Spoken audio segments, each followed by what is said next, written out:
Теплые воспоминания, улыбки, праздничное настроение. В минувшие выходные в селе Арпат прошла традиционная встреча односельчан Койдешлер Корушева.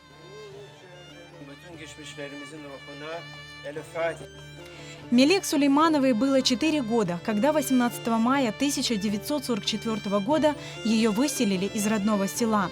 Детство в Арпате, по словам Мелек Ханым, было счастливым. Şen geçti bağlığımız. Anamızla, babamızla, kendi kardeşlerimizle şen geçti yaşlığım. Gelireydiler, o takılma.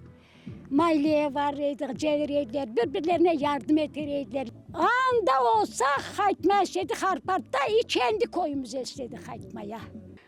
Baktlı dünyamızda. Kendi toprağımıza, baba dedemizin toprağı bu. Kendi koyumuza. Джевхер Джанбас тоже родом из села Арпат. Всю жизнь в ссылке она мечтала только об одном – вернуться в родное село. Biz kayıttıktan neden Özbekistan'dan koçup gelgende 76. yılı. Bu yakama koymadılar da bu yanlara. Perikop rayonuna oturduk.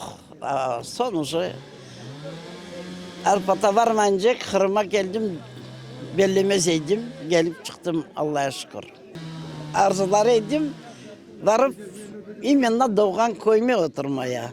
Allah bana onu gösterdi. Benim pek aklıma kaldı. 4 yaşında olsam da bu mektebin o güne pek çok halk topladılar idi da o balaban maşinaları gelip de bizi yükledik de o küçük olsam da aklıma pek kaldı. Doğma koyunu aylanmadan aylandıkta artık yüreğimiz başka türlü uğruy baracağım. Kendi koyum, kendi koyun. Kendi doğan koyun, ana baba, dedelerimiz, kanalarımız hepsi bunda doğdular. Bunda geçinenleri de var.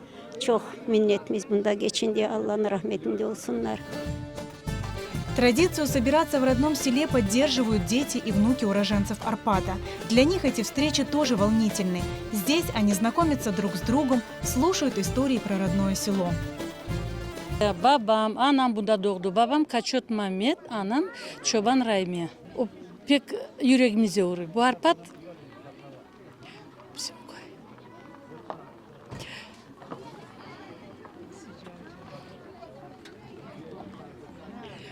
anam babam her vakit Arpat ağlayıp kayıtmaya kısmet olsun derediler.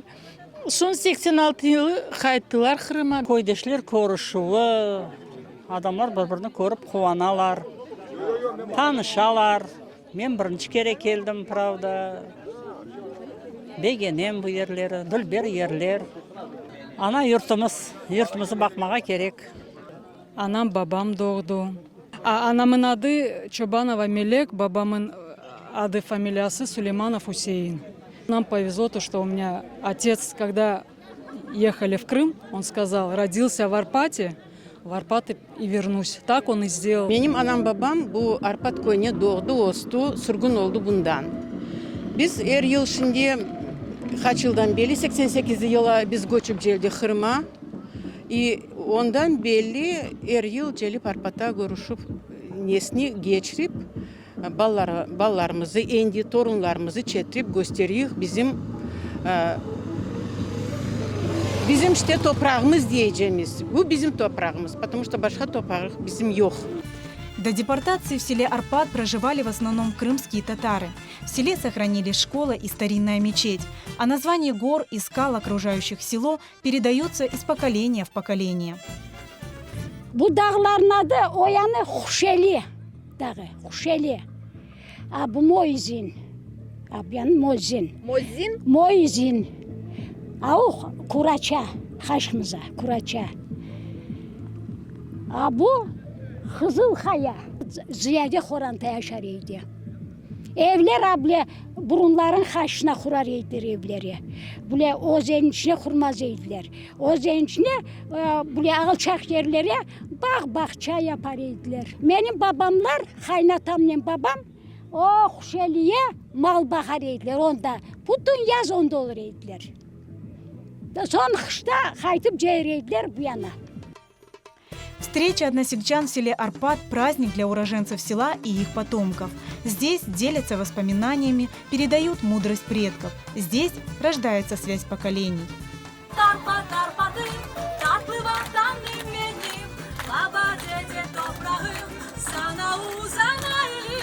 Arpat, Arpat, Arpat'ı kucakla seni sever.